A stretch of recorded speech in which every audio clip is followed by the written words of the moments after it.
উগ্ৰপন্থীৰ বিৰুদ্ধে সাহসিকতাৰে যুঁজ দিয়া নগাঁৱৰ আৰক্ষী বিষয়া বাবুল আলীৰ বুধবাৰে পৰলোক প্ৰাপ্তি ঘটে। মধুমেহ ৰোগত আক্ৰান্ত হৈ মৃত্যুক সাবটিলে ৰাষ্ট্ৰপতি পদকপ্ৰাপ্ত নগাঁও আৰক্ষী বিষয়া বাবুল আলীয়ে। আলফাৰ বিৰুদ্ধে সাহসিকতাৰে যুঁজ দি বাবুল আলীয়ে লাভ কৰিছিল ৰাষ্ট্ৰপতি পুৰস্কাৰ। 1997 চনত আলফাৰ এম্বুছৰ পৰা সেই সময়ৰ নগাঁও আৰক্ষী অধীক্ষক প্ৰদীপ কুমাৰৰ প্ৰাণ ৰক্ষা কৰিছিল বাবুল আলীয়ে। সাহসিকতাৰ বাবেই 1998 চনতে ৰাষ্ট্ৰপতি পুৰস্কাৰ লাভ কৰিছিল প্ৰয়াত বাবুল আলীয়ে। 56 বছৰ বয়সত গুৱাহাটীৰ এখন ব্যক্তিগত নাৰ্ছিং হোমত শেষ নিশ্বাস ত্যাগ কৰে সাহসী আৰক্ষী বিষয়া বাবুল আলীয়ে।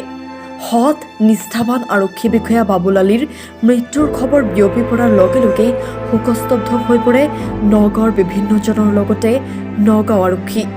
বুধবাৰে বিয়লি নগাঁও আৰক্ষী ছাউনীত বিষয়াগৰাকীক শেষ শ্ৰদ্ধা জ্ঞাপন কৰে নগাঁও আৰক্ষীৰ বিষয়া জোৱানসকলে।